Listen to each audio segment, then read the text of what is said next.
about the secondary scene. I didn't have time to get into detail about that. I'll try to do that for 6 o'clock. What shooter's identity?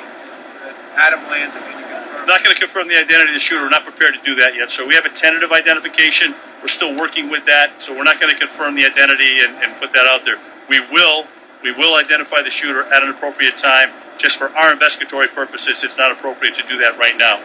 What do you say is happening in Hoboken, New Jersey, in terms of investigation there? Again, it's part and parcel of what we do. I told you initially that we will leave no stone unturned as we're looking at every facet of this investigation.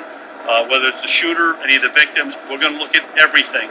And we certainly will go in and out of state, and we'll work with fellow law enforcement, including federal agencies, if we need to answer every single question to exactly what transpired here. It'll be a time-consuming process, but we'll get it done. Right now, one shooter, yes, sir. 5 to 10. It was K through 4, kindergarten through 4th grade. That's the school. They were all students of that school. I don't know the grade they were in. I'm sorry, I don't know that. One section, 2 classrooms. I couldn't tell you. I don't know. I didn't find that out. I'm sorry. Your question?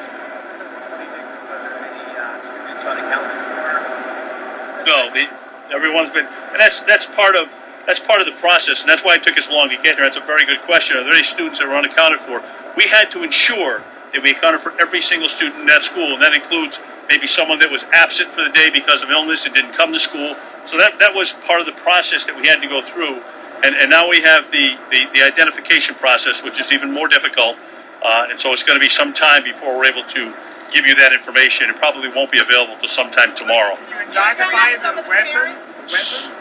Did we identify a weapon? We have seized the weapon. Yes, we have, sir. How kind of weapon? We did not. We will not discuss that at this time, sir. We're trying to reach parents at this time. We've been in contact with all the parents. We would not come up here until we've been in contact with all the parents, and we've been communicating with them since they arrived here at the scene. They've been fully informed, and that's why it took so long for us to come up here. Go ahead.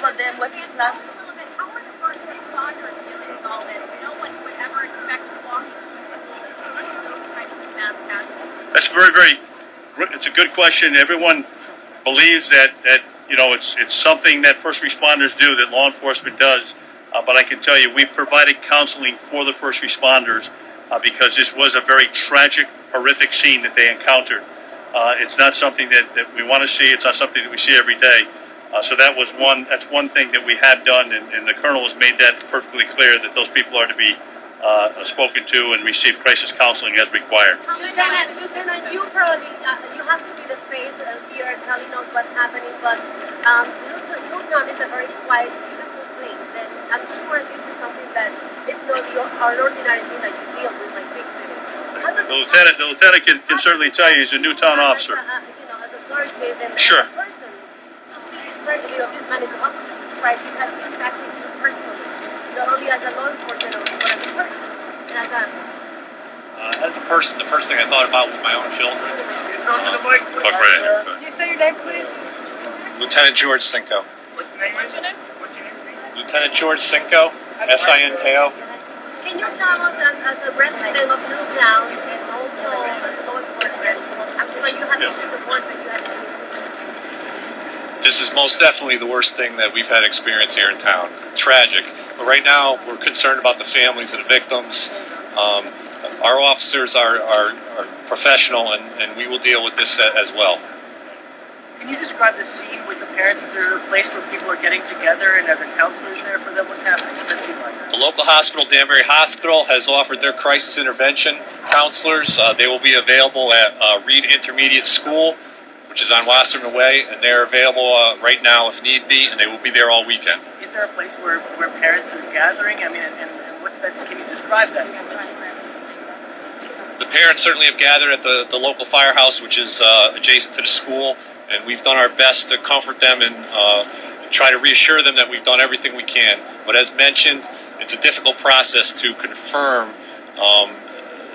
the status of an entire elementary school, and we need to be right when we do that. What is next?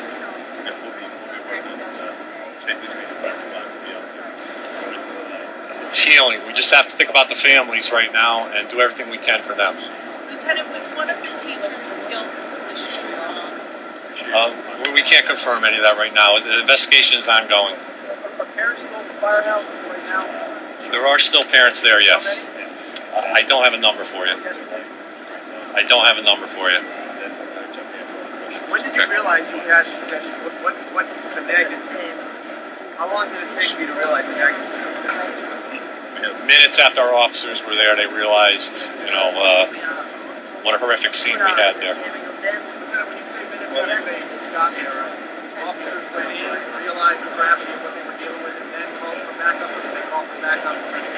Upon getting the 911 call, hearing what they've been talking about, timeline on that? I don't have the exact timeline on that. Certainly, our officers responded immediately, and as soon as they realized what they had, we obviously asked for all the resources we could get. All right? Thank you. Anything, Paul? Yeah, I think we're good. All right. Let me just finish this. All right, what we're going to do is we'll come back about just before 6 o'clock, because I know a lot of you are around 6. We'll get back here with one more briefing. Then what we'll do is we'll schedule briefings probably tomorrow. So some of you folks look very tired. I'm sure you want to go get a little rest. So we're going to see if we can give you a schedule of briefings for tomorrow. Okay? Yes. Just trying to get All right, the one where for CBS. are you? We're just after a little bit. All right, so there we have the latest information coming from the Connecticut State Police, from local law enforcement in NEWTOWN, Connecticut. I'm Wolf Blitzer. We want to welcome back our viewers in the United States and around the world. We're watching what's going on from here in the Situation Room. It's breaking news. Unimaginable horror grips the nation in one of the deadliest school shootings in U.S. history. A tragedy so wrenching it reduced the President of the United States to tears. Right now, 27 people are confirmed dead in Connecticut's Sandy Hook Elementary School massacre. 20 children, 6 adults, and the alleged shooter. All of this happening within a matter of a few hours. Watch this, the sights and sounds of this tragedy as it played out. When I was getting in my car, I heard sirens going off continuously. Car after car after car. Some of them were flying up past my house and coming back around again and going to the school. This house is 3 houses away from the school. When we first arrived there was not a lot of security to guard, and there were 3 children that came out. One of them had a very bloody face. We immediately jumped in the car and headed down here, so it's